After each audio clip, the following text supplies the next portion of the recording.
Hola, this is Barney Ribeiro from Nervecell. I'm Rami, Nervecell. But it's death metal at the end of the day, so no one gives a fuck. Enjoy this next song. This one is called Chunk.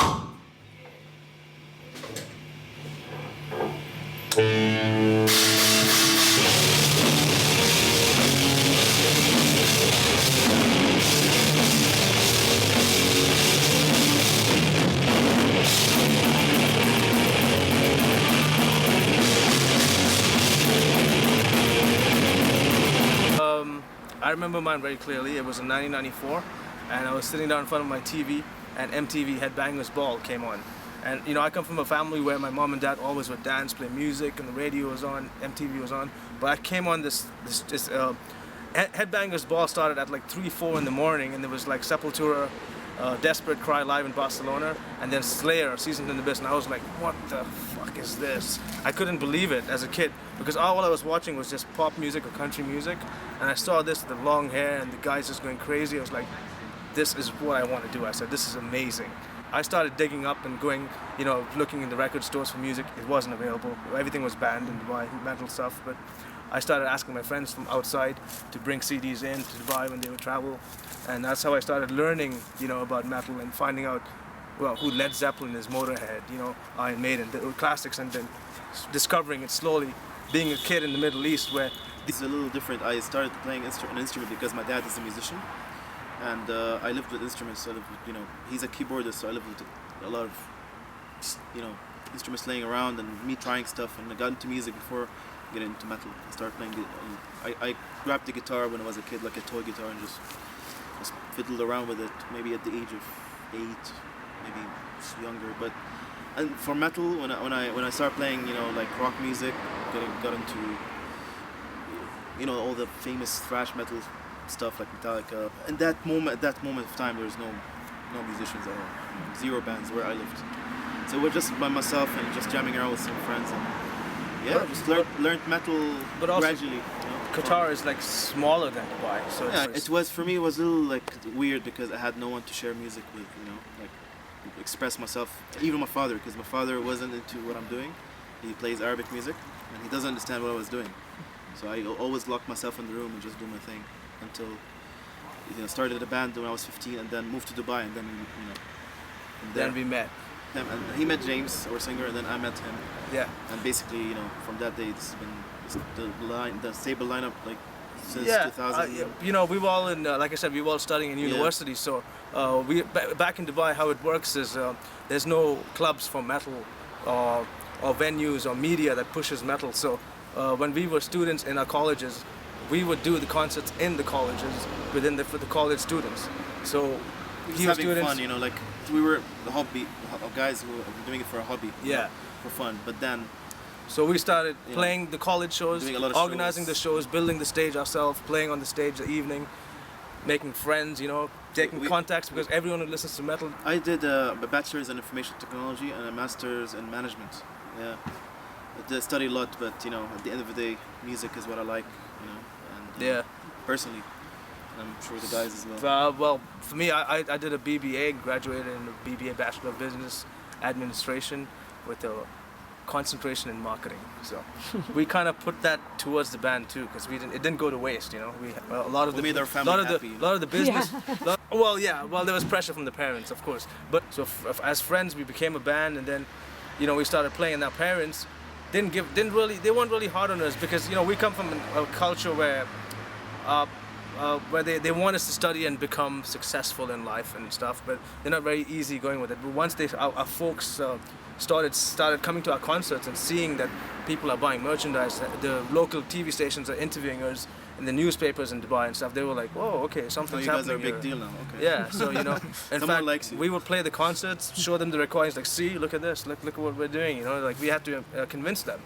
Well, I was born there. I lived all my life, so I've seen it go up and down. You know, that's how it is. It's typically Dubai, because people who go to Dubai and start a life there, they live there for 5 years, 10 years, and then they go back to where they're from. So it's a very temporary lifestyle. There's a lot of expatriates. A lot of So, you know, for us as a band, so for us as a band, it's also important for us to keep going and playing Dubai and making new fans every 2 years. We see new faces. So there were some important people in the business, in the metal industry there, who started some festivals and stuff, and gave us opportunities. But they didn't last very long. They do it for 2-3 years and then they stop. And then someone new comes and then they stop. So we decided that we're not going to rely on Dubai anymore. We're based in Dubai, but we're going to go out and play to the real world. Like where metal is called. We're not the only metal band. There's many metal bands, but we're the only Middle East based metal band who's going out touring, recording, putting albums out, and supporting those albums by touring Asia, Europe, and everything. So we're active in the sense that we're more consistent in doing things. But honestly, they're so supportive. We're really lucky to be from that part of the world and have parents who understand and allow us to pursue it. Someone's got to do it. We just wanted to try. There's no harm in trying. If it doesn't work, it doesn't work. So far, so good. We just recorded an EP in 2004, and then we decided to send it out to the web zines to review and magazines, and we got some killer reviews that made us realize, like, wow, man, we have something here. It's a product now. We had no management behind us, no label, no interviews from Dubai or Middle East pushing us, no influence, nothing. Actually, not a lot of people cared in the media until we started touring. Until we started playing outside. International. Then they started saying, "Oh, whoa, what's going on here?" Which is cool, but that's how it is. There's a lot of commercial kind of lifestyle in Dubai that metal is really buried somewhere far there. You gotta keep active. Like the normal question would be like, and festivals and. A normal question in Dubai would be like, "Hey, what do you guys do for a living?" We're like, "Well, we play in a band." They're like, "Oh, really? Yeah. Well, what else do you do?" We're like, "No, we play in a band, man. We do. We're here. Go on YouTube, check out our videos." They can't digest the fact that we're sitting in Dubai playing music for a living. It's not normal there. It's not normal at all. There is no professional musicians who travel around there, who are based there, except for local musicians, of course. But Do we see playing? A lot of exotic places. Yeah, we toured. We went to Australia.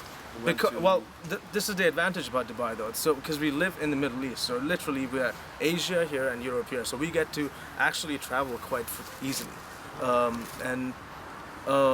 As far as countries go, we've done some very special ones like Nepal, for example, Egypt, Sri Lanka, Singapore, Bangkok. Yes. India. That side of the world where metal, where metal still is something like wow, we get to play these one-off shows that are like really nice. We played a few Arab countries because it's not that easy to play in the Middle East. We did Egypt, Qatar, of course Dubai, Bahrain. Yeah, that's all. We're kind of happy to be one of those bands in the Middle East, to be part of that rise of bands from that Asian or Middle East region, which all you see on TV is just war and fucking negative shit. So we're happy to represent the Middle East for metal and put Dubai on the map for metal. People generalize, and for us, everybody has their own personal life and own personal beliefs. But metal in general is associated with a lot of stuff that people see as negative. But for us, it's very positive because it's a form of art, it's music. We're thinking about humanitarian issues. We don't associate, so that's nothing to do with religion. We all come from different religions in our band as well. I mean, we respect any religion. We don't have to make that a barrier. We have bigger problems in life than to worry about which religion you're from. If you're a metalhead, you're like us. We don't judge. I mean, Rami and James are Muslim. I'm Roman Catholic. We come from those backgrounds. So when we play metal, religion is nothing. It's another thing. It's not something to include in our band discussions. Yeah. Although metal has those bands who are full on fucking. Especially the black satanic metal scene and all stuff like that. Made everybody think that it's just extremely. Yeah, well, we want to play metal because that's the music we like. Yeah. We like it the way it is. Especially death metal. This is it. It's all about the music.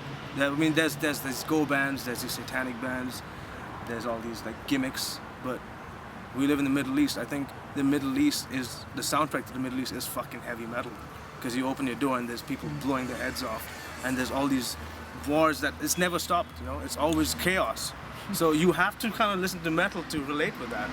I think for me, it's very I think if bands go to the Middle East and play, they will appreciate it so much because the people there, the fans there, are so like die hard. They really live that life. I mean, you have all these bands in the West who are singing about these things and chaos and war, but these guys are literally living it day to day. So it's like, you know, Sepultura Territory, for example. Like that song's as like a national anthem for guys like us. Gracias.